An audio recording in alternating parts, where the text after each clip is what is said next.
사랑과 은혜로 인도하시는 하나님 아버지, 이 시간 겸비한 자세와 마음으로 말씀 앞에 나아갑니다. 생명의 말씀으로 임하시고 우리 인격에 생명의 빛으로 함께하여 주시옵소서. 약한 영혼에게 새 힘을 주시고 상처 입은 영혼에게 치유의 손길을 내밀어 주시고 방황하는 영혼에게 길이 되어 주시옵소서. 이 모든 말씀 우리 주 예수 그리스도의 이름으로 기도드립니다. 아멘. 한 선교사가 아프리카 한 마을에서 복음을 전하고 있었습니다. 그곳 사람들은 기독교를 심하게 반대했고 선교사를 모욕하면서 돌을 던지기까지 했습니다. 어느 날 한 청년이 선교사에게 물었습니다. 선교사님, 왜 이렇게 맞고도 가만히 계시는 겁니까? 선교사님은 화가 나지 않습니까? 선교사는 이렇게 대답했다고 합니다. 예수께서 나를 그렇게 대하셨기 때문에 나는 그렇게 합니다. 나는 하나님을 거역했고 하나님을 무시하며 살았습니다. 그런데도 예수님은 나를 사랑하시고 나를 위해 죽으셨습니다. 그래서 나는 당신들을 미워할 수 없습니다. 그 선교사의 말을 듣고 청년은 잠시 말을 잇지 못하다가 그리고는 복음을 받아들였다라고 합니다. 사람은 보통 상처를 받으면 보복하려 합니다. 그러나 그리스도인들은 다릅니다.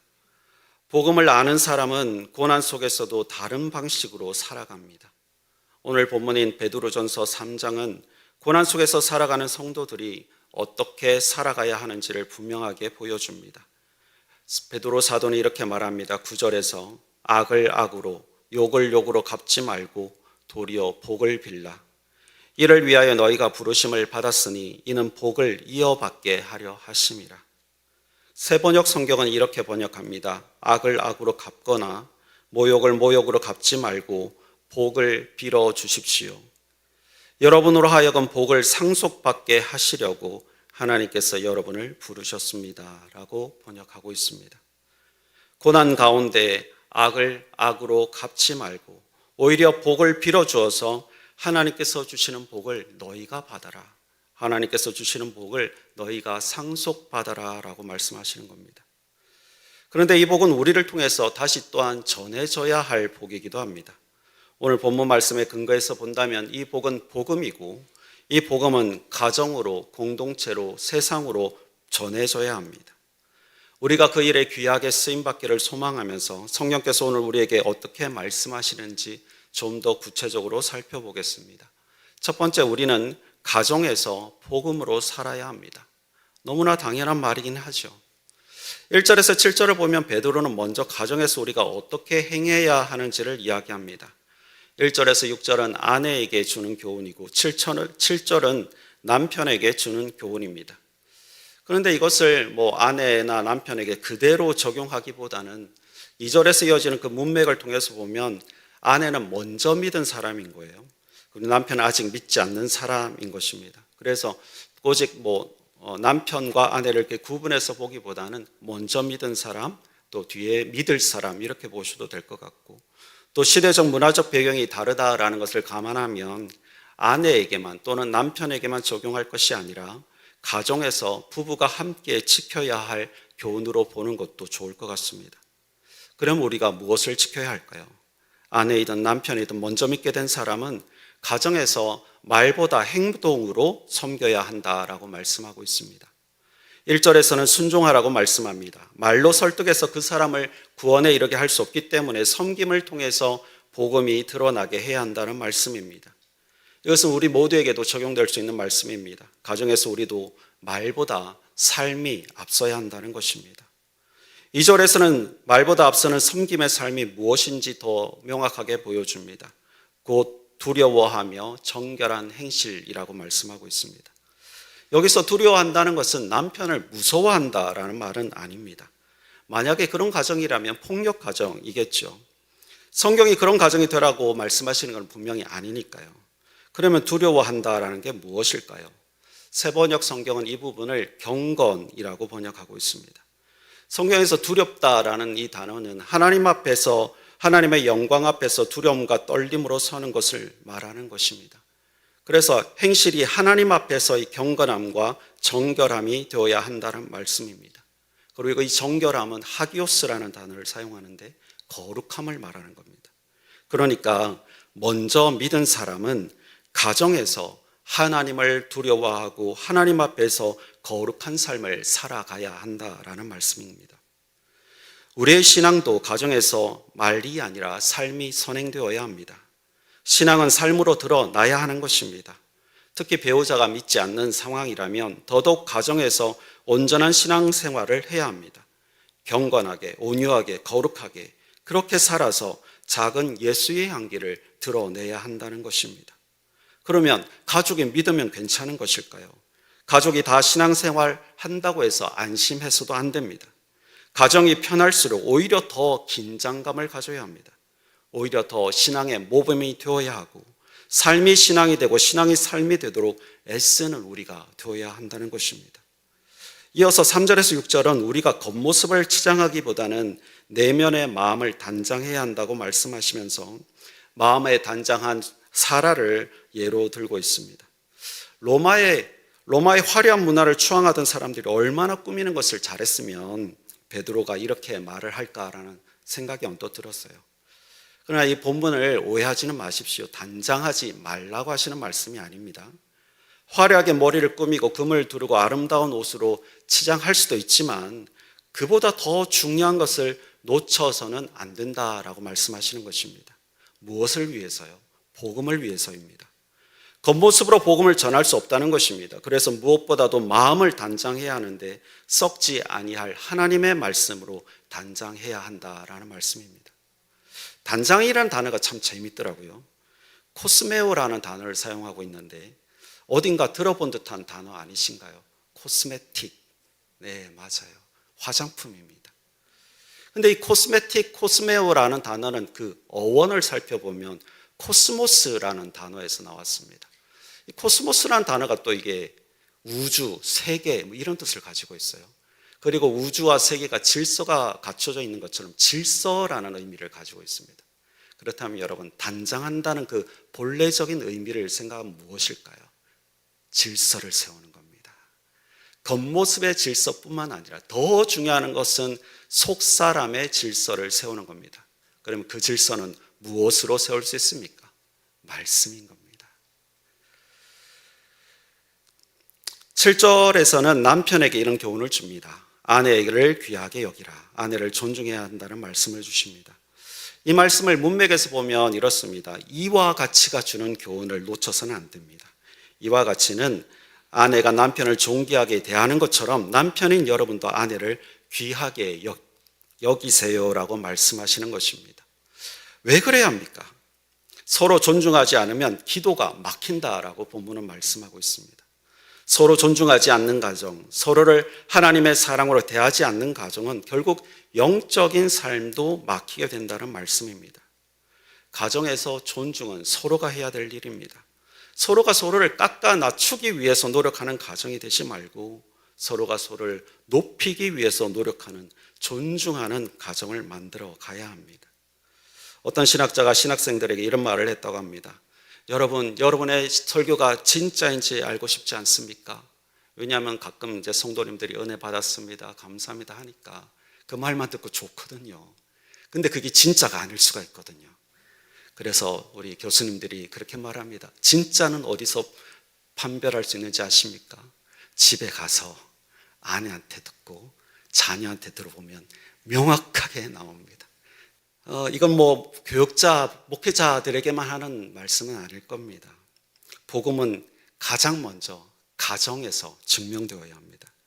우리 가정들이 복음으로 더욱 건강하고 서로를 인격적으로 존중하며 참된 그리스도의 향기가 드러나는 그런 건강한 가정들로 만들어 나가시기 바랍니다. 가정 다음으로 우리가 복음으로 살아내야 할 곳은 공동체입니다. 우리는 공동체 안에서도 복음으로 살아야 하고 공동체 안에서도 이 축복을 흐르게 하는 사람이 되어야 합니다. 8절에서 12절 말씀을 보면 베드로는 이제 교회 공동체로 시선을 넓히는데요. 먼저 8절에서 공동체 안에서 가져야 할 5가지 태도를 이렇게 말합니다. 마음을 같이하라, 동정하라, 사랑하라, 불쌍히 여기라, 겸손하라. 이런 사람들이 가득한 교회를 한번 상상해 보십시오.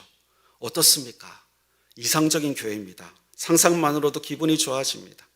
우리가 노력하면 됩니다. 교회 안에는 갈등들이 당연히 생깁니다.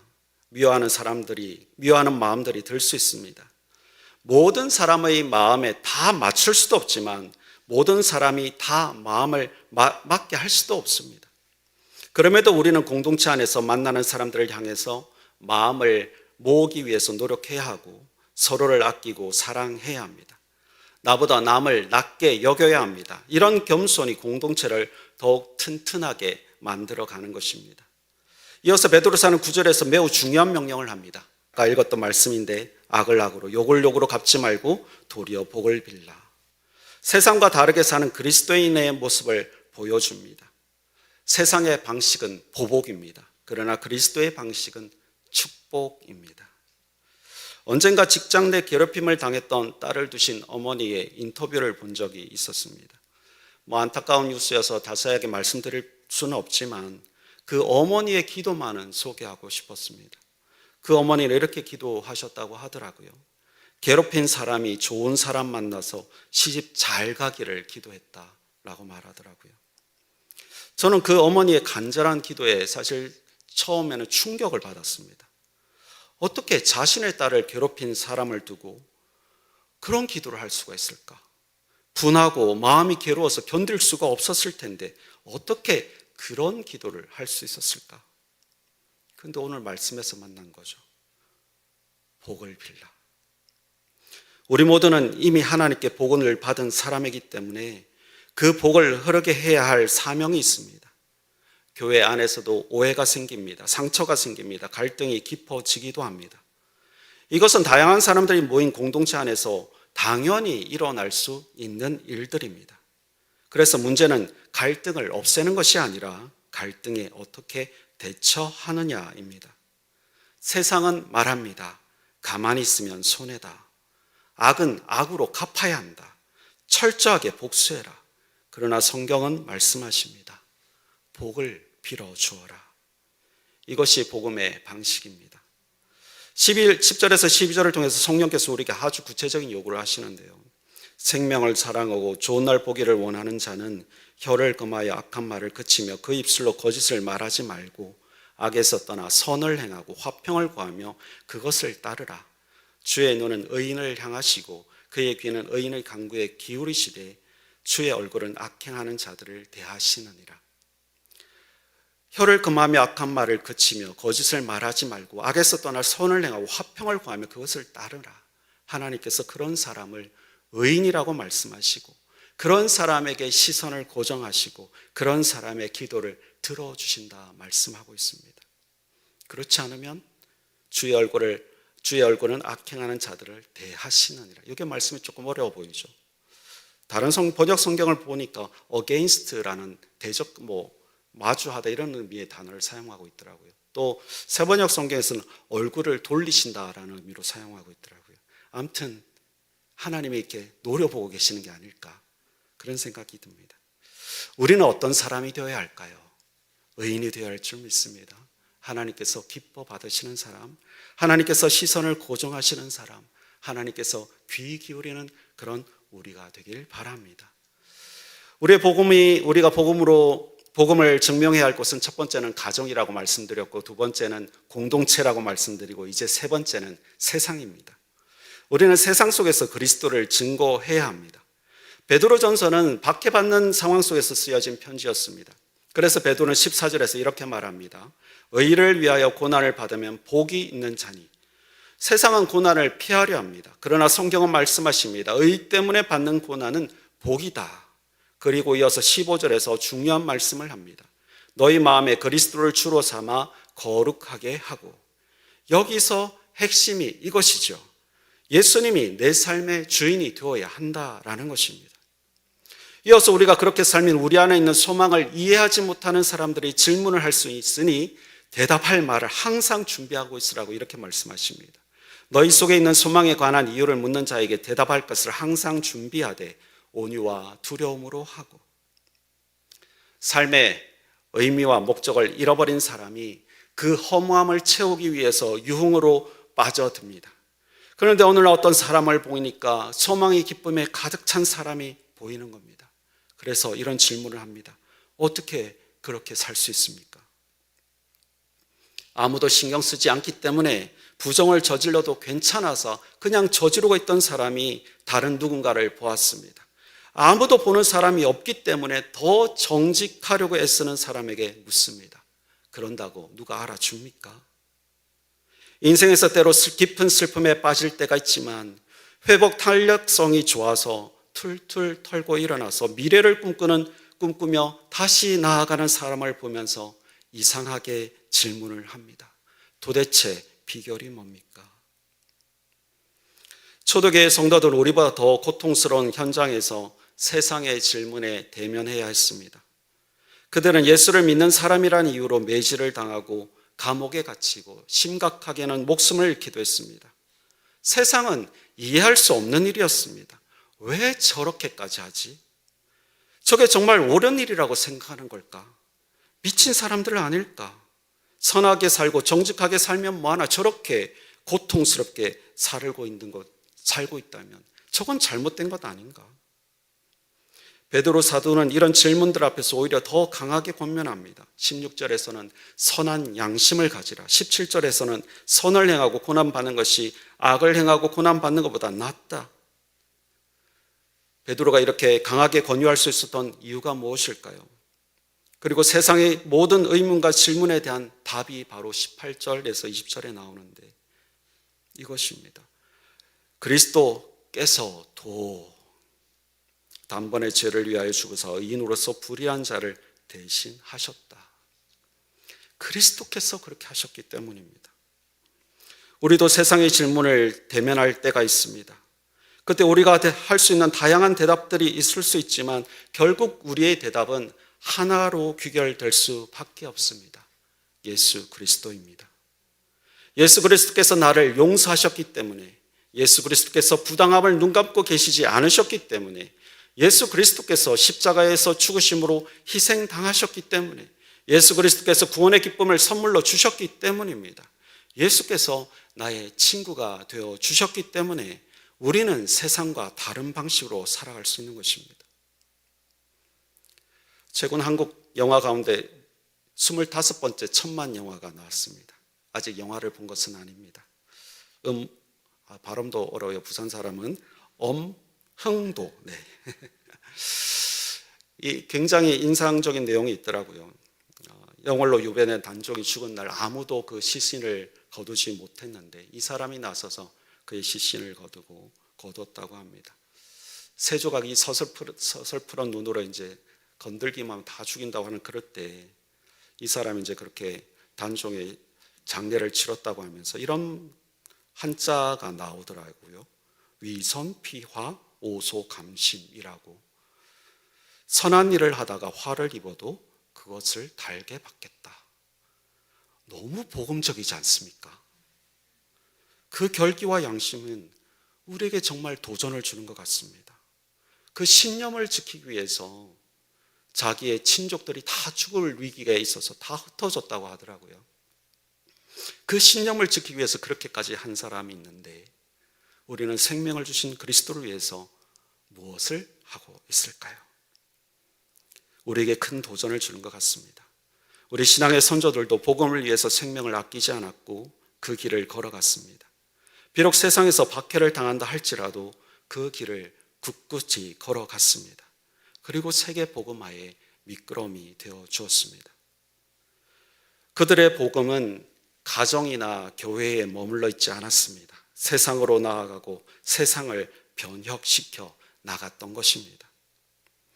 초대교회 시대의 로마 관리가 기독교인들을 조사하면서 이런 기록을 남겼다고 합니다. 그들은 욕을 당해도 욕하지 않는다. 박해를 받아도 저주하지 않는다. 오히려 그들은 핍박하는 사람들을 위해 기도한다. 이 모습 때문에 많은 로마 사람들이 기독교를 믿기 시작했습니다. 세상을 변화시키는 힘은 권력이나 힘이 아닙니다. 거룩한 삶입니다.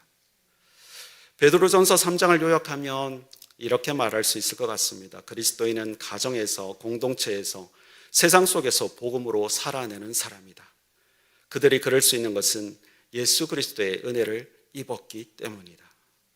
예수님은 모욕을 당하셨지만 모욕하지 않으셨습니다. 고난을 받으셨지만 저주하지 않으셨습니다. 십자가에서 죽임을 당하셨지만 오히려 이렇게 말씀하십니다. 아버지, 저들의 죄를 사하여 주옵소서. 가만히 생각해 보면 예수를 모욕한 사람이 의외로 나 자신이라는 것을 깨닫게 됩니다. 예수님으로 하여금 고난을 받게 한 이도 나였습니다. 용서를 구하셨던 것도 나를 위해서였습니다. 그래서 우리의 삶도 이렇게 되어야 합니다. 보복 대신 축복하고 미움 대신 사랑하고 고난 속에서도 복음을 드러내야 합니다. 그럴 때 세상은 묻게 될 것입니다. 왜 당신은 그렇게 삽니까? 어떻게 그럴 수 있습니까? 그때 우리는 담대하게 말할 것입니다. 예수 그리스도 때문입니다. 예수 그리스도로 살아가는 저와 여러분 되시기 바랍니다. 기도하시겠습니다.